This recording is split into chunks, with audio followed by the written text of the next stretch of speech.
Galera, vou falar um pouquinho de personagens, tá? Depois a gente vai falar em outra aula um pouquinho mais, tá? Eu quero que vocês tenham bem em mente que quando você for criar um personagem, seja ele herói ou vilão, que vocês coloquem a motivação dele, tá? O que move ele até aquelas atitudes, né? Pense em todos os aspectos que possam reforçar as atitudes, né? A inclinação moral, a personalidade dele, né? Cria um passado com fatos que possam influenciar toda essas atitudes que ele tem, essa inclinação moral, tá? Isso é muito importante você colocar no seu personagem, tá? Se o seu personagem ele é um vilão mais, como eu posso dizer, mais pro lado do agressivo, se ele é um vilão mais pro lado do que é mais, parece um pouco mais educado, né? É uma diferença, né? Por exemplo, um Apocalipse lá do Superman e o Lex Luthor, né? São vilões diferentes, né? Um usa mais agressividade, né? Só pensa em destruir. O outro usa mais ambição, ele tem ambição por poder, né? Então pensar em todas essas questões na hora que você estiver criando o seu personagem, né? Pensar também estilo, tendências, né? A idade que ele tem vai influenciar muito em vestimenta, né? Do seu dia a dia, o trabalho vai influenciar se ele tiver algum trabalho, tiver uma outra vida social, né? Pensar tudo nos aspectos que você possa usar para criar e deixar esse personagem ser um pouco mais natural, né? Que pareça que ele seja até uma pessoa real, que as pessoas se identifiquem com ele, né? Porque a grande questão de você ter um bom personagem é que as pessoas se identifiquem ou ele possa, né, causar uma sensação de medo, né, de terror se ele for um vilão, se ele for um herói, que ele inspire as pessoas, que ele as pessoas façam, eu queria ser tipo que nem ele, né, se espelhar nele. E isso não só em personagens principais, mas como personagens secundários também. É legal você dar uma profundidade para os personagens secundários, porque eles acabam também enriquecendo a história ao redor do personagem. Bora lá, galera, vamos falar de outra coisa. Vou dar umas dicas agora para vocês poderem usar nos seus quadrinhos. Vamos pensar que você tem um quadrinho, que você está fazendo um trabalho, e você tem pouco espaço, né, para fazer. E você tem informações que você deseja passar para o seu leitor, né, que talvez não caiba no seu quadrinho.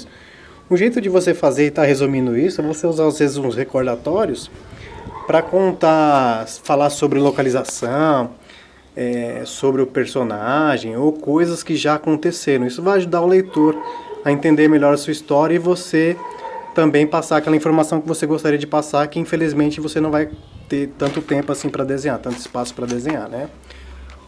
Outra coisa legal que a gente pode pensar é que é o seguinte, o narrador, a gente pode ter um narrador na história. E nem sempre o narrador ele pode fazer parte da história, tá? Ou, às vezes, ele pode ser também parte da história, que nem filmes que a gente vê aí, que tem um narrador e no final a gente vê que ele é uma pessoa que já participou da história há muito tempo, né? E ele está somente passando aquela história adiante. Agora, outra coisa interessante que a gente tem que falar é o seguinte, é que a última imagem da página, geralmente a última página que a gente vai usar para contar a nossa história, a última imagem, ela tem que ser uma imagem muito intrigante, né? Para que o leitor sinta a necessidade de fazer a virada da página, né? E outra coisa, geralmente o leitor ele está tão ali envolvido, né, com aquela virada de página que ele espera que aquela imagem que vai vir seja uma imagem surpreendente. Então é legal você caprichar e fazer uma imagem que dê uma explosão de emoção para valer a pena aquela virada de página, beleza?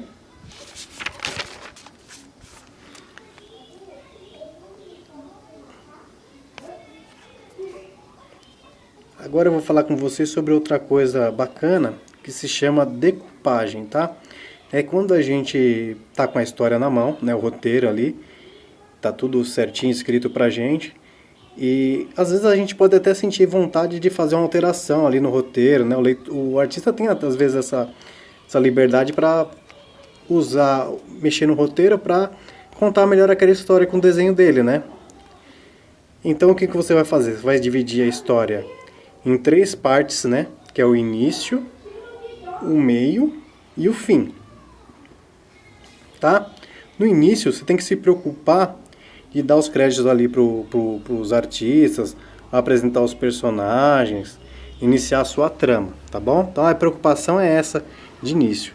No meio da história, você vai estabelecer o ritmo, dosando as informações para segurar a atenção do leitor.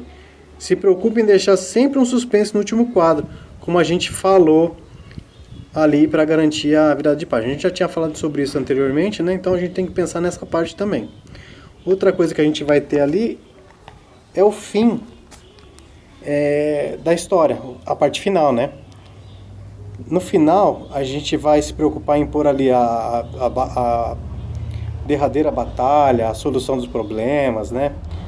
As coisas ficam mais tranquilas e que mesmo no meio de tantos acontecimentos, podemos tirar lições da história, né? E talvez com muita sutileza, a gente pode deixar um gancho para futuras histórias, tá bom? Agora a gente vai falar de outra coisa que é bem legal, que é pensar nos quadros que a gente pode colocar na nossa página, né? Pensar no layout para ela. A primeira coisa que a gente tem que pensar é que a gente tem ali um limite para desenhar, né? Às vezes a gente vai ter uma página, a orientação do layout dela vai ser na vertical, ou às vezes a gente vai ter uma orientação que vai ser na horizontal, certo? A gente também pode ter uma orientação que ela vai ser tipo certinha, um quadradinho, né? O formato de um quadrado, todos os lados iguais. Também a gente pode ter uma mais estreita na vertical e uma mais estreita na horizontal, tá? Então a gente tem que se preocupar quantos quadros a gente pode colocar.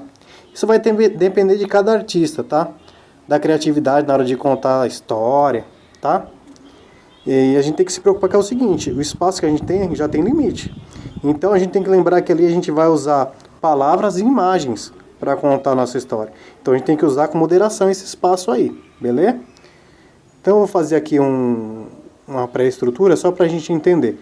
Eu vou dividir com 12 quadros essa página aqui na vertical, tá? Então vamos lá. Vou fazer aqui um limite da página, né? Como se fosse um lance da sangria ali. Só para vocês entenderem. Vou dividir ela em 4 pedaços na horizontal. E depois 3 pedaços na vertical. Aí a gente tem 1, 2, 3, 4, 5, 6, 7, 8, 9, 10, 11, 12. 12 quadrinhos, tá? Aqui a gente vai fazer igual, só que deitado, tá? Porque a orientação aqui está na horizontal da página. A gente vai dividir em 4 pedaços na vertical, certo? E 3 pedaços na horizontal. E a gente vai ter o mesmo total de 12 quadros. Olha lá. Certo? 12 quadrinhos. Agora a página com os lados iguais, né, o quadrado, a gente vai fazer uma divisão um pouquinho diferente, onde todos os quadros também vão ficar quadradinhos. Tá? A gente vai ter nesse caso aqui, ó, 4 na horizontal e 4 na vertical, dando um total de 16 quadros, ó lá. Beleza? Agora a gente tem esses formatos aqui, né? Esse aqui na horizontal ele tem um formato de tirinha para jornal. Olha lá. Você pode usar o espaço ali para contar a sua história. É claro, você já tem o limite ali, então você não pode abusar porque você tem texto, tem imagem. Então você tem que se preocupar em qual o tamanho de cada quadro, né? E tudo mais. Outra coisa interessante é que o tamanho do quadro também ele é bem relativo para a história, né? Se você vai fazer uma história, a gente tem que sempre se lembrar que algum quadro a gente tem que deixar ele um pouquinho maior, porque é um quadro que vai precisar de uma atenção, né? A importância de cada quadro. Outra coisa legal aqui é o espaçamento de um quadro para outro, que a gente chama de calha. Né? Olha lá, tem um espaço de um quadrinho para o outro. Esse espaço aqui, na verdade, é um espaçamento de tempo de uma cena para outra, tá? Um desenho animado, ele é fluido, ele vai acontecendo naturalmente. Agora, o quadrinho não, são pedacinhos de tempo de determinada ação, tá? E esse espaço ele pode ser maior ou menor, de acordo com como você conta essa história. Olha lá, vou fazer agora um espaço maior, só para você ter uma noção. Né? Ou seja, olha só que legal. Olha o tamanho do espaço que eu deixei de um quadro para o outro. Veja como ele é maior do que o outro que eu fiz ali. Olha o tamanho dele. Olha como ele é maior que o outro. Ó. Ou seja, demorou mais tempo para acontecer aquela cena. Nesse aqui eu deixei o espacinho menor. Olha lá. Ou seja, esse espacinho que eu deixei menor foi um espaço menor de tempo para acontecer entre aquela cena. Então o desenho também tem que ter essa habilidade para contar essa história, tá bom? Valeu, galera.